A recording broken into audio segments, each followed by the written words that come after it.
Well, thank you very much, everybody. It's a great honor to have you at this beautiful house. It's a beautiful house. There's no other house like it. I've seen them all, believe me, and this one is tops.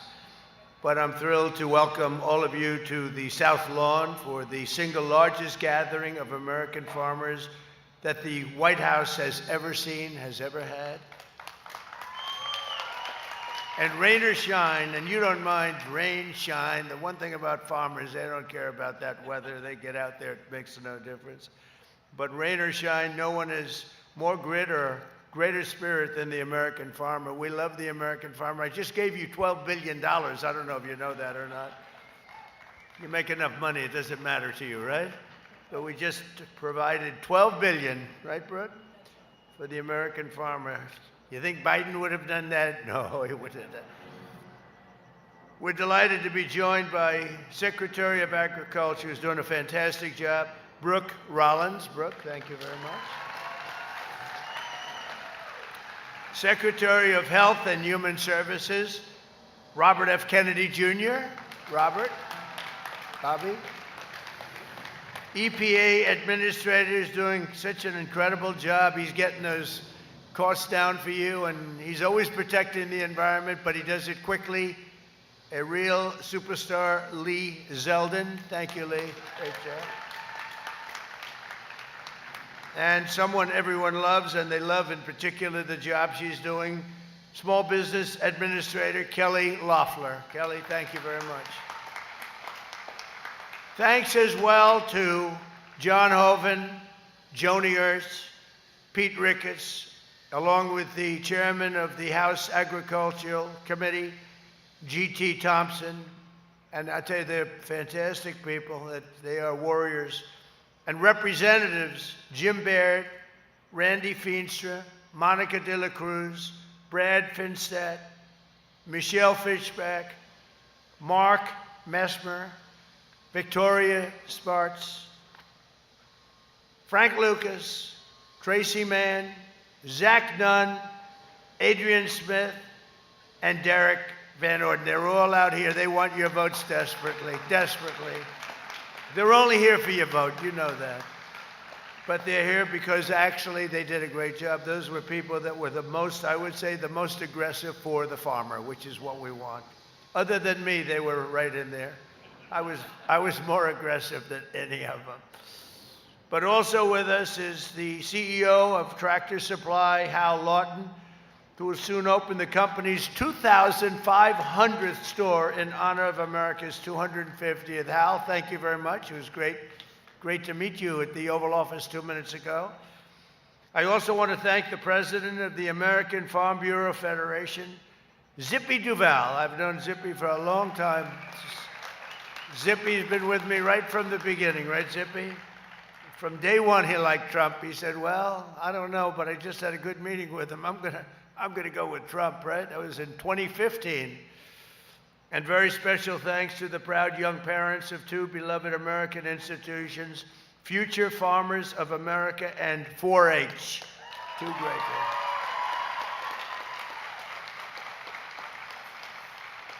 For 4 disastrous years before I took office, Sleepy Joe Biden and the Democrats in Congress crushed America's farmers with the worst inflation in the history of our country. Prices were going through the roof. So bad, it was so bad what they had done to our country, and by the way, in so many other ways too, borders and everything else. But they crippled the American agriculture industry with brutal restrictions and failed to negotiate even a single new trade deal on your behalf. Not one trade deal was negotiated on your behalf during the Biden administration, and we happen to be the exact opposite. We have so many trade deals, we don't know what the hell to do with them. We need more lawyers. But now the American farmers, ranchers, growers, and producers once again have a true friend and champion in the Oval Office. And in my first year back in the White House, farm income has soared by 20% very quickly. I repealed the Biden EPA's ridiculous water restrictions. You had water restrictions that gave you everything but water. Yet it needed a little water. They wouldn't give you it. It was crazy. To keep federal bureaucrats off your land and out of your pockets, It's a big deal. With the help of Republicans in Congress, we passed the largest tax cuts in American history. Already 45% of filers have taken advantage of our new tax provisions with an average refund so far of almost $5,000, a record. In fact, we passed them and people are just starting to see how important they are. It's amazing what's happened. The numbers are, they're reporting that it's much more money than I thought. I tell you, I call it the great big beautiful bill. Is a great big beautiful bill, and it's especially in terms of your tax refunds and your taxes, because it's the lowest tax we pay. It's the biggest tax reduction in the history of our country. It's also the biggest regulation reduction in the history of our country, which as farmers, you know what that means. It means a lot of good things. We made the small business tax deduction permanent, benefiting 98% of America's farmers and ranchers. And thanks to bonus depreciation, farmers can now deduct 100% of the cost of new tractors and all equipment in the first year. In other words, you buy a tractor, you deduct the whole price. Normally it goes over a 38-year period. This is slightly better.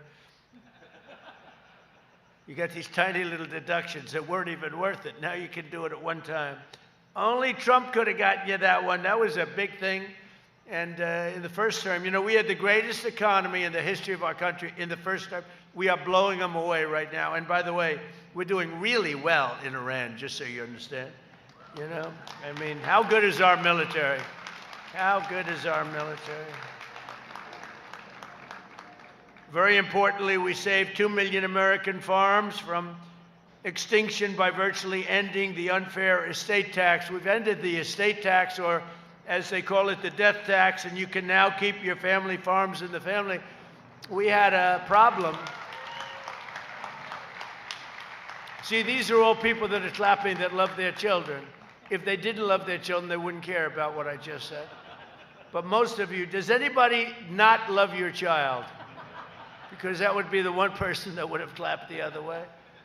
No, it's a big thing. I would see farmers, and they pass away. They love their life. They love this. There's something about a farmer, maybe more than anybody else. They love that. They love the soil, and they love their farms. And they'd pass away, and they'd have wonderful children, and the children would get hit with this massive tax bill for the value of the farm. Sometimes the farm is very valuable, but the cash isn't so readily available.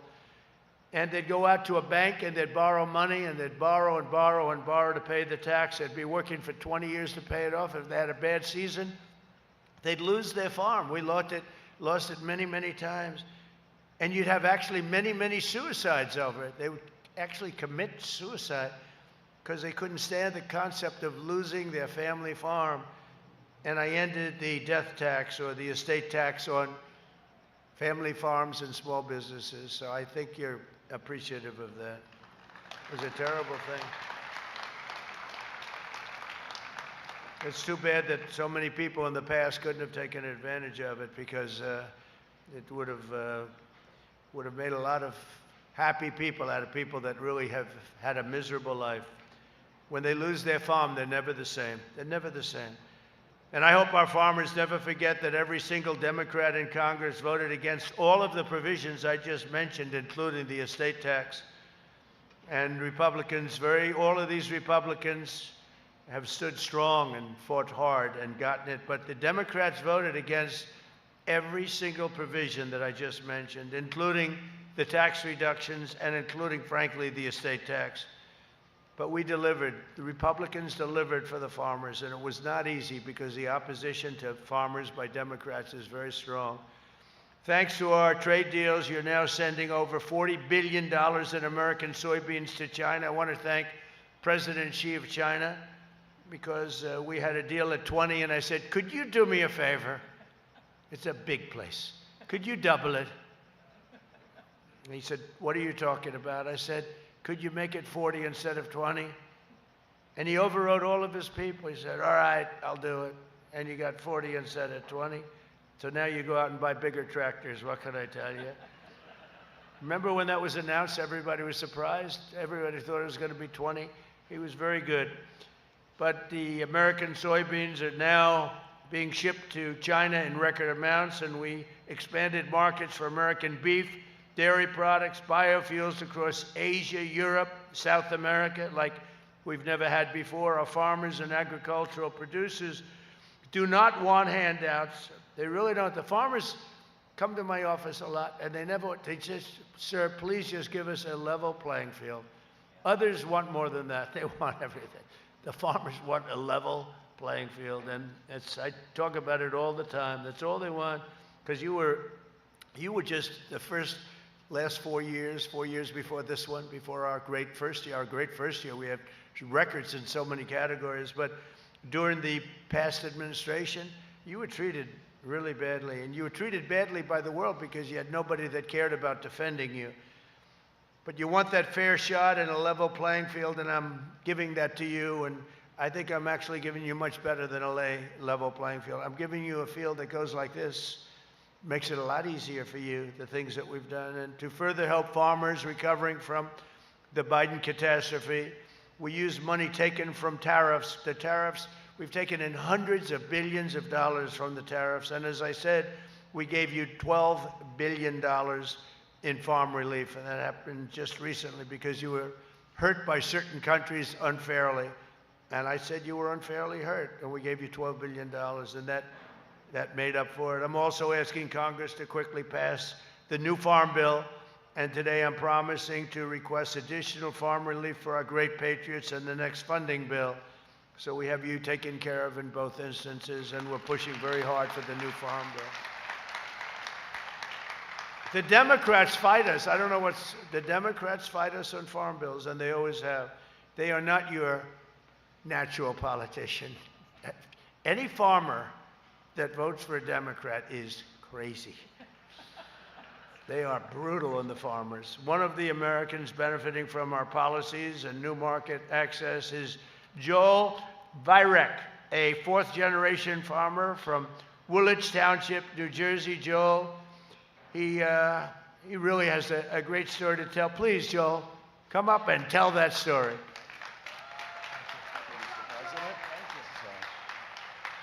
I just want to say thank you, Mr. President, for the opportunity to speak today and for having this event and inviting us all here.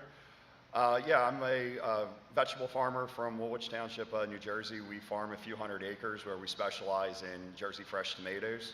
I do that along with my family.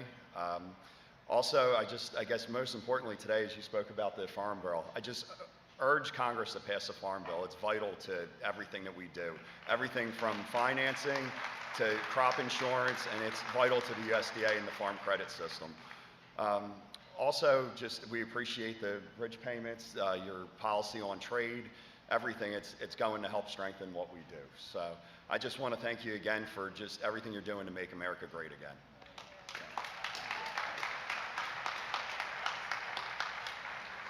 You know, while I'm up here, I'm looking around. I love construction. You see all those nice Caterpillars and John Deeres. We have a lot of John Deeres. That's a big dig.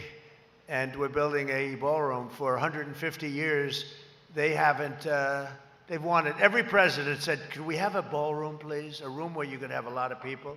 So when the president of China, France, when somebody comes over from the UK, including the king, we have the king coming over very shortly, and King Charles. So we can have like a large room, because the White House is incredible, but it was never had a ballroom. And we're building, that'll be the finest ballroom anywhere in the world when it's completed. And I'm just looking at the construction. In fact, if you don't mind, I'll walk over there and look for a little while. Then I'll come back and I'll continue to speak. I love construction. I love building beautiful things. But you're going to have something very, really tremendously. And thank you, Joel. And every day we're looking for new ways to support our farmers, reduce your costs, and to help lower the price of food for the American family. Last month, we issued a major new rule declaring that farmers have a right to repair your own equipment. Can you believe that one? And that action will save the typical farmer up to $30,000 on major repairs. I mean, I heard about this. I said, you got to be kidding. You don't have the right to fix. These guys can fix anything, but you didn't have the right to fix your own equipment. We ended that rather quickly, and now you do. And I did another thing, and I'll explain it in a second, because we had a ridiculous Washington restriction called the so-called diesel exhaust fluid requirement. Do you know about that? It was a basic disaster. Today, we're announcing new guidelines drastically limiting these ridiculous DEF rules, saving farmers and consumers billions and billions of dollars. And when I was in Iowa recently, I met a man who was the chairman of John Deere, great company. And I asked him, I said, could I ask you a question? We cut a lot of the restrictions, almost all of them, on cars. What have we done for tractors and trucks and different things that you use on the farms? He said, sir, they never got to us. They never did that. I said, well, we're going to have to, that was about 2 months ago. We've worked very hard, and Lee is working on that. It's a top priority. I told him, Lee Zeldin, a top priority. So when you buy a tractor today, you spend 50% of your time fixing the environmental impact statement garbage that's on the tractor.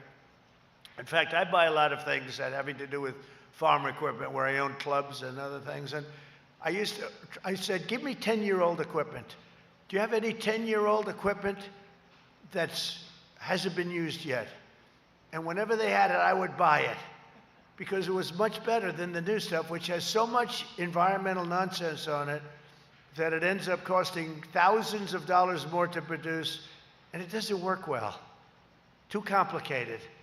And then you'll get somebody that is a farm worker, and he's looking at heavy computerized environmental equipment, and you have where the tractor will turn off if the environmental equipment isn't working. It was an automatic turn off. It did absolutely nothing for the environment. It cost you $6,000, $7,000, $8,000 a machine. And to save fuel, many of you are working over massive deposits of fuel. To save a quarter of a glass of fuel, this much, just a little bit, they'll have 2 extra computers in it that never worked. And I said to the head of John Deere, is this a good thing or a bad thing? He said, sir, you have no idea how bad it is. It's made our tractors so complicated. You need a major degree from MIT in order to turn on a tractor. We want to go back to the old way, sir. And I said, I agree with you 100%. And we are working very hard and very quickly to get rid of the horrible chains placed on tractor suppliers. That's a beautiful tractor. That's a gold tractor. Somebody had me in mind. What's that all about? That's a hell of a tractor.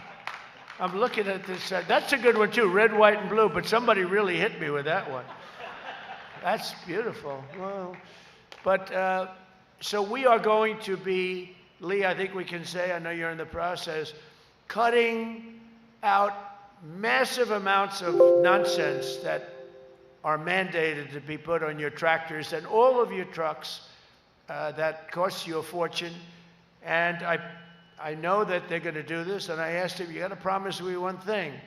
You're not going to take it in profits. You're going to lower the cost of a tractor. I want you to lower the cost. And if they don't lower the cost, you'll let me know, and I'll have to do a big number in those companies, okay? Because they're going to be able to very shortly produce a bigger, better tractor at substantially less money. It's going to be better. It's going to be a better tractor at substantially less money. It's going to be more reliable. It's not going to be turning off every 15 seconds because a computer went haywire that you don't need. You're going to have a better tractor for less money, but I want John Deere and Case and all of their great companies, Caterpillar. I want all of them. Got a lot of Caterpillars in there all over the place. I look forward to seeing them later. But I want these companies to give it to you in the form of lower tractor and equipment costs. And I think it's going to have a huge impact. And Lee, when you do this, I really want you to mandate to the companies to sell the equipment cheaper, not to get the same price and make a spread of, could be $6,000 or $7,000 a machine. So we'll work on that together, okay? Thank you very much, everybody. I think it's going to be a great thing. We're working on it very hard. So Americans love our farmers, and to make it easier for consumers to choose products raised by ranchers like Michael, we recently announced a brand new food label. It's Product of the USA. I love that. Product of the USA. We have another one called Made in the USA. That's better for a car. I like US product for the USA. I hadn't heard that, but it's good. They want the USA product. When Americans see those words in grocery stores, they'll know that it was raised, harvested, and processed by the greatest farmers and ranchers anywhere on the face of the earth. You are the greatest. Nobody even close. Just like we have the greatest military, we have the greatest, most powerful military in the world by far. We have the greatest farmers also. Thanks. And thanks to your hard work and incredible productivity, we're slashing the prices of key staples for American families. The cost of cheese, butter, potatoes, and fruit, many, many other products is lower today than when I took office. Eggs are down, as an example, 60% from when I took office. And we have others coming down, and beef is starting to come down. Beef was an amazing thing. I was told by Brooke, I said, I don't really believe it. They wanted to have less cattle in the country for environmental reasons. You know what I'm saying? Do you know what that means? Can you believe it? Who would think of this? These are sick people. No, they want less cattle for environmental reasons. It has something to do with gas permeating throughout the air. And that's what happened. And the number of cattle was way down. I said, what happened? They were mandated, they were restricted for that reason. These people are crazy. But anyway, we got rid of that one too. That was an easy one. If I said this 10 years ago, 15, 20 years ago, people wouldn't even believe what I'm saying. It's like men playing in women's sports. Would you believe we have an argument over that? Men playing in women's sports. Did you ever see the weightlifting record? It stood for 19 years. Women, great women athletes, they get up there. And then a man came along who happened to transition, and the record was broken by 119 pounds. And he was a bad weightlifter. It's true. He was a failed male weightlifter. He shattered the record. I would say that's not good. So we are bringing all that back to normalcy too. And look what happened at the Olympics. The Olympic Committee, the heads of the Olympics just announced there will be no men playing in women's sports. Who else could have done that? You think that was easy? That wasn't easy. That was not easy. It's probably, they say it's an 80-20. No, I think it's a 99-1 issue, and nobody can find the one. To help lower gasoline prices for farmers and consumers, this week I issued an emergency order to allow immediate sales of E15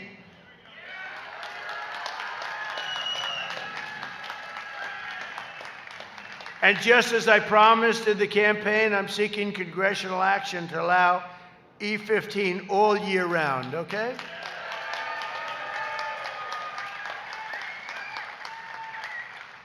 And I'm trusting Speaker Johnson and Leader Thune, they're two good men. I'm trusting them to find a deal that works for farmers, consumers, and refiners, including small and mid-sized refiners.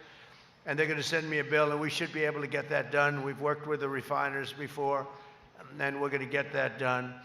Today, I'm also announcing a dramatic update to the renewable fuel standards for 2026 and 2027. A big problem, what they've done to you is, and the country, what they've done to the country is just incredible. The environmentalists, they are terrorists. They were terrorists. I call them the environmental terrorists, and will now be requiring the highest volumes of renewable fuels in history.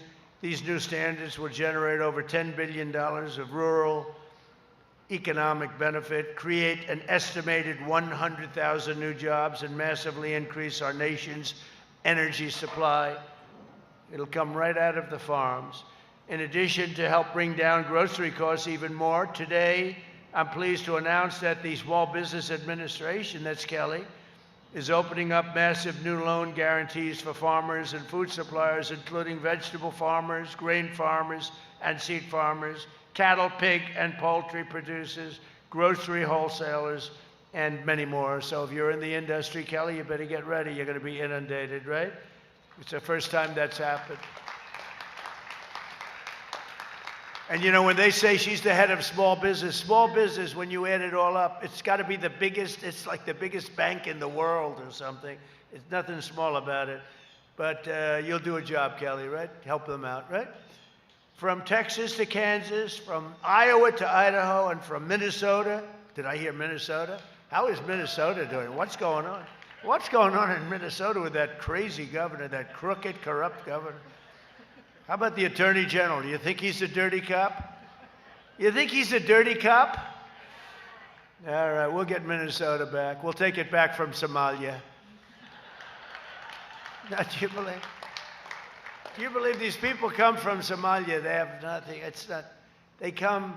Somalia is considered the worst country. It's not even a country, like the worst country in the world. The worst. They come over here, and they steal $19 billion. We'll get it straightened out. It's happening. Our vice president is in charge of a new division. It's called the Fraud Division. You know, if we straighten out half the fraud that took place in this country over the years, we'd have not only a balanced budget, we'd have a big surplus. So we're going to get it done. We're going to get it done. But from Minnesota to Mississippi, we're lifting up our hardworking farmers and ranchers and growers, and we're putting more money in American pockets. We're going to prove that the golden age of American agriculture is right here and right now. And I want to ask, just if you would you come up and say something? Because I'll tell you what, come on over here. This is a great farmer. Would you just tell your quick story, please? Yes, sir. Thank you, Mr. President. My name is Michael Cliver, and I operate my family's ranch in Westfield, Pennsylvania, Doble Circle D Farms. And the work that you guys have done, it's unexplainable how big it is for the American farmer and the next generation that don't have to headache and don't have to worry about the death tax. It's astounding what you guys have done. It's absolutely spectacular. And also the working family tax cut policies, that allowed us to get my daughter a Trump account, and we can teach her fiscal responsibility, compound interest, and investment, and plan for her future. And it's just absolutely astounding what you've done with that. Also, your energy policies. Up in Potter and Tioga County, Pennsylvania, the gas companies are leasing mineral rights again actively, and that's putting money back into the farmers' pockets up there too. So for all that, I applaud you and thank you, Mr. President. I'm glad I called him up. I didn't know who the hell he was. He's standing up. You know, he's standing. We went through one, and I said, there's another guy, but they don't have anything about. But you did it. It's an extremely good job you did, huh? Wow. Thank you very much. I do want to say, do you mind if I step over here and just look at that tractor for a second? Because I assume it's a gift to me. That's crazy. It's beautiful.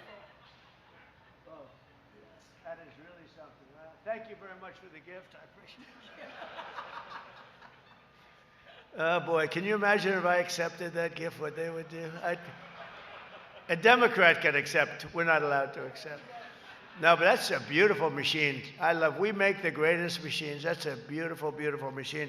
I'd like to ask a very special woman to step up. You know, Brooke, I always said, could run any company in the world. She could run these big companies. She's a great executive. And we've talked about it. My wife's actually said, you know, Brooke could be an executive anywhere. That doesn't mean you're leaving, okay? But when I had a chance, I said, what about Department of Agriculture? I had no idea that she has like a PhD in agriculture. She went to school in agriculture. I would have put her there even if she didn't. But she's so highly trained, and she loves it, and she loves the farmers just like I do, and ranchers and everybody else having to do with this very special world that you live in. And Brooke has really been a star, and I want to thank you very much and say a few words. Thank you, sir. Thank you. Oh, my goodness.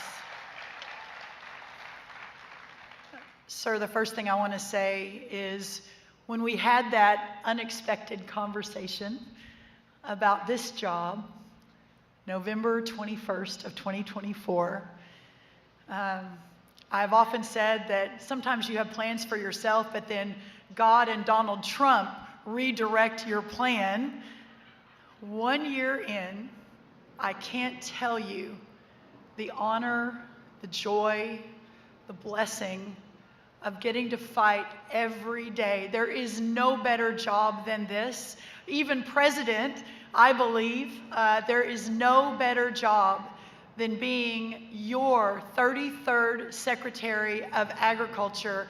And Mr. President, thank you for your trust. It's just incredible. Not in our lifetime. The President and I on our walk over here, we're talking about how the farmers, the ranchers, rural America, we are your people, sir.